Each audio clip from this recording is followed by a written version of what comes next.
নমস্কার বন্ধুরা, আমি আজকে আপনাদের সাথে শেয়ার করে নেব দই চিংড়ির রেসিপি। এই দই চিংড়ি রেসিপিটা ভীষণই সুন্দর, স্বাদে গন্ধে একেবারে অনুষ্ঠান স্টাইলের মতো, একেবারে পারফেক্ট দই চিংড়ির রেসিপি। তো এটা গরম ভাতের সাথে সাথে যেমন ভালো লাগবে, তেমনি কিন্তু ফ্রায়েড রাইস পোলাওর সাথেও কিন্তু একেবারে পারফেক্টভাবে জমে যাবে। এতটাই সুন্দর হয় এই দই চিংড়ির রেসিপিটা। তো আজকে আমি সেটাই আপনাদের সাথে শেয়ার করছি। পুরো ভিডিওটা দেখুন, আশা করছি ভালো লাগবে। স্কিপ করবেন না, তাহলে আমি কিভাবে স্টেপ বাই স্টেপ রান্নাটা করেছি আপনারা বুঝতে পারবেন না। তো আমি এখানে রান্নাটা করার জন্য 6 পিস চিংড়ি মাছ নিয়ে নিয়েছি, একটু বড় সাইজের। আর চিংড়ি মাছগুলোকে খুব ভালো মতো কেটে ধুয়ে পরিষ্কার করে নিয়েছি। দিয়ে এরপরে এর মধ্যে আমি লবণ দিয়েছি প্রথমে ফার্স্ট টাইম, তারপরে দিয়েছি এখানে টক দই 4-5 চামচ দিয়েছি, আর দিয়েছি গোলমরিচের গুঁড়ো, আর দিয়েছি ধনে গুঁড়ো আর জিরে গুঁড়ো। সমস্ত গুঁড়ো মশলাটা আমি এখানে 1 চামচ করে ইউজ করেছি। আর টক দইটা দিয়েছি 4 থেকে 5 চামচ, কারণ এখানে টক দইয়ের পরিমাণটা একটু বেশি লাগবে। তো দিয়ে আমি চিংড়ি মাছগুলোকে খুব ভালোভাবে ম্যারিনেট করে নিচ্ছি।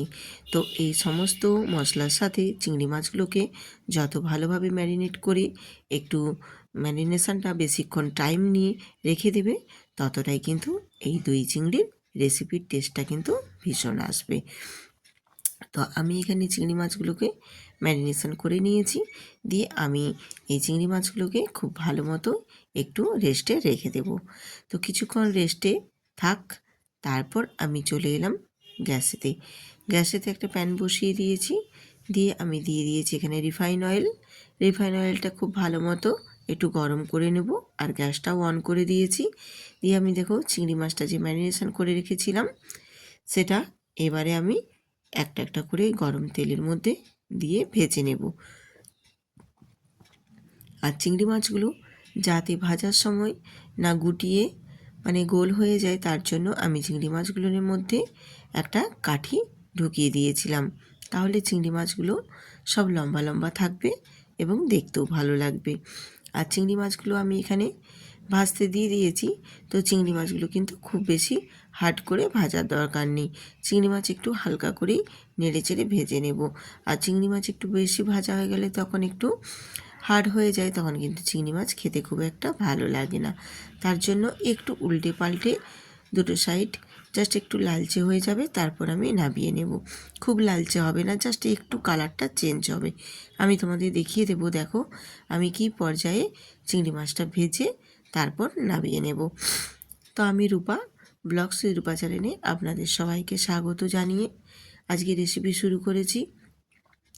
আর আজকের এই দই চিংড়ি রেসিপিটা কেমন হয়েছে বন্ধুরা, কমেন্ট করে কিন্তু জানাতে একদম ভুলবেন না। আর ভিডিওটি দেখার শুরুতেই কিন্তু একটি লাইক দিয়ে ভিডিওটি দেখবেন। আর যেসব নতুন নতুন বন্ধুরা আমার আজকে ভিডিওটিতে ভিজিট করেছো, তারা কিন্তু প্লিজ সাবস্ক্রাইব করে আমার পাশে থাকবে এবং সুন্দর করে একটা কমেন্ট করে দেবে, তাহলে আমিও পৌঁছে যাব তোমাদের পরিবারে।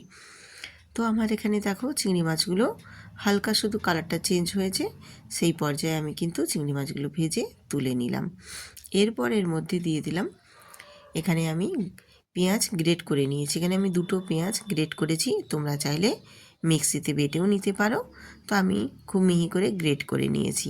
দিয়ে ওই তেলের মধ্যেই আমি ভেজে নেব পেঁয়াজটা একটু হালকা করে ভেজে নিয়েছি। তারপর দিয়ে দিয়েছি দেখো এখানে কাশ্মীরি লঙ্কার গুঁড়ো, আর দেব হলুদ গুঁড়ো দিয়ে আমি মশলাটা আবারও কষিয়ে নেব। তো এখানে কিন্তু আর আমি কোনো এক্সট্রা গুঁড়ো মশলা আর আমি ব্যবহার করব না, কারণ আমি আগে থেকে চিংড়ি মাছের মধ্যে ম্যারিনেট করে ভেজে নিয়েছি। তো এবারে এর মধ্যে আমি অ্যাড করব আদা রসুন আর কাঁচা লঙ্কা বাটার পেস্ট। আদা রসুন আর কাঁচা লঙ্কা 3টে আমি একসঙ্গে পেস্ট বানিয়ে নিয়েছি। দিয়ে আমি মশলাটা দিয়ে দিলাম, দিয়ে খুব ভালো মতো নাড়াচাড়া করে কষিয়ে নেব। সামান্য একটু জল দিয়ে দিলাম যাতে করে মশলাটা না পুড়িয়ে যায়। তো দিয়ে এবারে এই সামান্য একটু জল দিয়ে আমি মশলাটা খুব ভালো মতো কষিয়ে নেব। তো মশলাটা কিন্তু খুব ভালো মতো একটু কষিয়ে নিতে হবে, তার কারণ রসুন আর আদার কাঁচা গন্ধটা চলে যাওয়া পর্যন্ত। এরপর আমি এখানে স্বাদ মতো নুন দিয়ে দিলাম। নুনটা মাছের গায়ে লাগানো ছিল বেশ ভালো মতনই। তারপর এখানে যতটা পরিমাণ আবার লেগেছে আমি বাকিটা এখানে অ্যাড করেছি নুন দিয়ে মশলাটা খুব ভালো মতো আবারও কষিয়ে নেব যতক্ষণ না মশলার গা থেকে তেলটা ছেড়ে বেরিয়ে আসছে। তো মশলার গা থেকে তেল ছেড়ে বেরিয়ে এসেছে আর ঠিক পর্যায়ে আমি এখানে দিয়ে দিলাম আমি যে দইটা দিয়ে ম্যারিনেট করে রেখেছিলাম সেই দইটাই এখানে আমি আবারও অ্যাড করে দিলাম। দিয়ে আবারও আমি মশলাটা বেশ ভালো মতোই কিন্তু এখানে আবারও নাড়াচাড়া করে কষিয়ে নেব। তো বলে রাখি এইখানে কিন্তু এই মশলাটা কষানোটাই মেন। মশলাটা যত ভালো করে কষানো হবে এই দই চিংড়ি রেসিপিটা কিন্তু ততটাই সুন্দর হবে, একেবারে স্বাদে গন্ধে অতুলনীয়। তো আমি মশলাটাতে অল্প একটু চিনি দিয়েছি আর দিয়ে দিয়েছি এখানে কাসুরি মেথি দিয়ে আবারও আমি একটু নাড়াচাড়া করে কষিয়ে নিলাম। বেশ ভালো মতোই আমি এটা কষিয়ে নিয়েছি আর ঠিক এইভাবেই কিন্তু কষিয়ে নিতে হবে, তাহলে কিন্তু এই দই চিংড়ি রেসিপিটা ভীষণভাবে টেস্টফুল হবে। তো দিয়ে এবার আমি এখানে পরিমাণ মতো জল দিয়ে দিয়েছি। জলটা দিয়ে একটু নাড়াচাড়া করে ফুটিয়ে নিয়েছি আর ফুটটা প্রথম স্টার্টিংয়ে শুরু হয়ে গেলেই আমি এখানে দিয়ে দেবো ভেজে রাখা চিংড়ি মাছগুলো। চিংড়ি মাছগুলো দিয়ে একটু হালকা করে আলতো হাতে নাড়াচাড়া করে চিংড়ি মাছের সাথে গ্রেভিটা খুব ভালো মতো মিশিয়ে নেব। আর চিংড়ি মাছটাও যত গ্রেভির মধ্যে ফুটে গিয়ে চিংড়ি মাছটার ভেতরেও গ্রেভিটা ঢুকে যাবে তখন চিংড়ি মাছগুলোও কিন্তু বেশ একটু নরম হয়ে যাবে আর গ্রেভিটাও কিন্তু ভীষণ টেস্টফুল হবে। এই রকমভাবে দই চিংড়ি বানিয়ে নিলে দই চিংড়ির স্বাদ কিন্তু একেবারেই অনুষ্ঠান বাড়ির স্টাইলের মতনই হবে আর খেতে কিন্তু অপূর্ব লাগে। এ তো গরম ভাতের সাথে খেতে তো অপূর্ব লাগেই, তার সাথে আরও বেশি ভালো লাগে ফ্রায়েড রাইস পোলাওর সাথে। এতটাই টেস্টফুল হয় বন্ধুরা, তোমরাও একবার বাড়িতে বানিয়ে দেখো, আশা করছি তোমাদেরও ভীষণ ভালো লাগবে। এই রকম দই চিংড়ি রেসিপি যদি পরোটা বা ভাত বা ফ্রায়েড রাইস পোলাওর পাতে থাকে তাহলে তো একদম জমেই যাবে, এতটাই টেস্টফুল হয় বন্ধুরা। তো আজকের রেসিপি কেমন হয়েছে কমেন্ট করে কিন্তু জানাতে একদমই ভুলবেন না আর বাড়িতে কিন্তু বানাতেও ভুলবেন না। একবার এইভাবে ট্রাই করে দেখুন, ভীষণ ভীষণ সুন্দর লাগে আর এর স্বাদে গন্ধে এতটাই সুন্দর হয় আপনাদের না বানালে বুঝতে পারবেন না আপনারা। তো দেখুন আমি একটু আলতো হাতে আবারও নাড়াচাড়া করে সমস্তটা খুব ভালো মতো ফুটিয়ে নিয়েছি, দিয়ে এবারে নামিয়ে নেব। গ্যাসটা অফ করে দিয়েছি, দিয়ে এবারে আমি ঢাকনা দিয়ে 2 মিনিট স্ট্যান্ডিং টাইমে রেখে দিলাম। তারপর আমি একটা প্লেটে সার্ভ করে দিচ্ছি।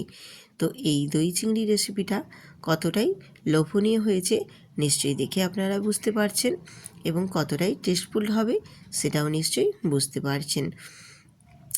তো আজকের এই দই রেসিপি আমি একেবারেই অনুষ্ঠান স্টাইলের মতনই রান্নাটা করেছি। বন্ধুরা যদি ভালো লেগে থাকে তাহলে বন্ধুদের সাথে বা আত্মীয় স্বজনের সাথে একটা শেয়ার করে দিও। আর আমার চ্যানেলটিতে যেসব নতুন বন্ধুরা দেখছো তারা প্লিজ সাবস্ক্রাইব করে বেল আইকনটি প্রেস করে দেবে, তাহলে নিত্য নতুন রেসিপি দেওয়া মাত্রই সবার আগে পৌঁছে যাবে আপনাদের মাঝে। আর পুরনো বন্ধুদের অসংখ্য অসংখ্য ধন্যবাদ, আমার প্রত্যেকটা ভিডিওতে আমার এইভাবেই পাশে থাকে। আবারও আসবো আরেকটা রেসিপি নিয়ে।